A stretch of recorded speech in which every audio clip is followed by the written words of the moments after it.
Recently, I decided to study kinematics for robotics and to get a better understanding of the very simple machine using Arduino. There are two types of kinematics, forward and inverse, and I decided to start with inverse. I'll explain the math I use real quick as it's pretty straightforward, but before I do that, huge shout out to JustAnotherMakerChannel. This video was very clear and concise in helping me understand inverse kinematics when I was first trying to understand it.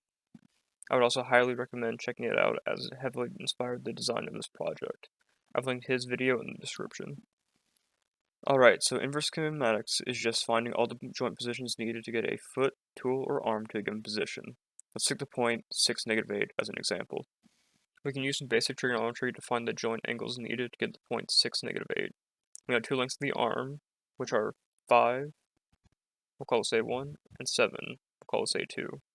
We can also find the distance between the first joint and 6, -8 by using the Pythagorean theorem, a squared plus b squared equals c squared.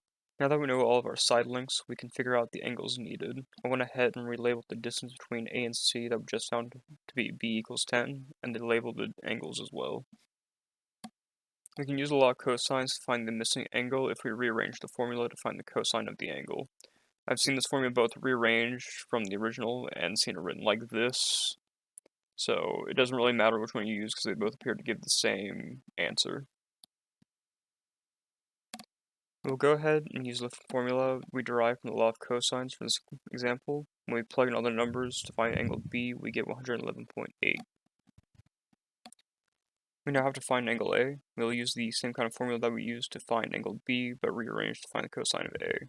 We then take the inverse cosine of that, and this gives us the angle of about 40.5.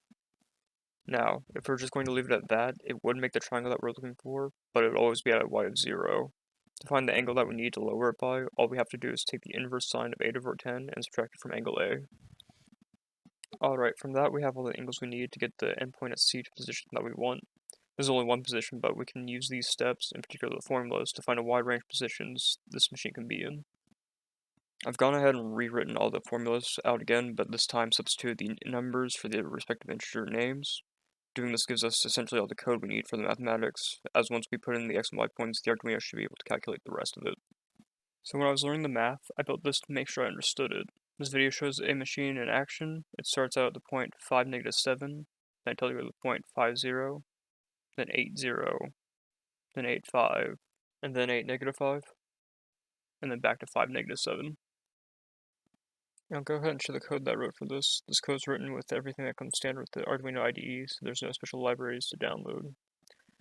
Now I did this project as a way to further my coding ability, so if there's any more experienced programmers out there whose eyes are currently bleeding, I apologize, but as you can see, the machine does work as intended. As a bonus, it also gives a readout of the desired x and y positions that were input, as well as a final angle position for the servos, as you can see here with a few examples. So I've given a basic overview of the math and how that works, as well as showing you the code. Let me talk about some of the design choices and limitations of this machine, just in case you decide to do something like this yourself. First, let's talk about the positions of the servos. I made the servo at the base, labeled S1, horizontal to the ground when it's set to 90 degrees. This can be seen in the code with the 90 plus, along with V being the angle we found called Z back in the math section, A being the angle we found for S1, and T being a rough approximation of 180 over pi. S2 is a bit simpler, however. It sets that at 0 the arm it affects will point back to at S1, and at 180 it will point away from S1. The first servo having a max of 180 degrees, which would be pointing the arm straight up, leads us to its first limitation being that at some points where x is less than about 5, it will try its best to get to the point, but it won't quite make it. However, the readout will give the correct answer.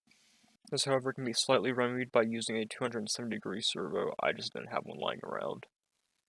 There are about two more obvious limitations. The first one being that formulas used here have boundaries, so to speak. Anything less than an hypotenuse of 2 inches will give a non-number error, NaN for short. Anything greater than 12 inches will also give this error. In either case, the Arduino will set the surface to 0, making the whole machine contort around. There's no real solution for this, as at those points, the second arm physically can't reach them, unless you were to say, move the machine physically to that point. So the easiest answer to this problem is just two if statements that kick the program back to the beginning if it tries to go past these boundaries. The last small thing I want to mention is some of the build inaccuracies in both the servos and the build construction. The servos that I used were over those Tower Pro micro servos. They're decently good, but I did notice that with mine, when I set it to 90 degrees, the gear's teeth and those little white plastic mounting bars didn't quite line up parallel to the floor. I tried my best to get the arms set as straight as I could, but it looks like there's about a 4-degree inaccuracy pointing down. As for the build, I constructed it by hand, using a rotary tool to carve the holes in about just the right places to get the arms where they needed to be. Since we're not really a machine, the arms are about where they need to be, but it's not exact. This being said, the machine still moves pretty much where it needs to be, or at least moves in about the way you'd expect it to. So that's about it when it comes to this project. Doing this was mainly to help my own basic understanding of inverse kinematics, but I got to learn and practice more coding and basic electronics as well. My only real gripe being that I wish I constructed it a bit more originally. That being said, I hope my explanation was useful and intelligible, as I gave a work example to find one point first, and then gave the actual inverse kinematic solution, which seems to be backwards in many explanations I've seen. One last thing before I go, I had shown the code earlier in this video, but if you want a more in-depth explanation of it, I created a GitHub for this project, with comments in it that explain a little bit more about the code. I've linked this in the description as well. Alright, so quick editor's note, I messed up. When I was trying to upload that code to GitHub, I pretty much ended up destroying it completely, so we need to retype that up. Luckily, there's that footage in the video of what the code is. But, once I do retype it up with the comments I was talking about, I will post that in the comments below. But I do thank you for being patient with me making this video. This is kind of really my first time really making YouTube videos, so it's pretty jank, even I can see that while just looking back, but I do thank you for watching. I'll go ahead and wrap this up by saying that thanks for watching. I hope to see you next time.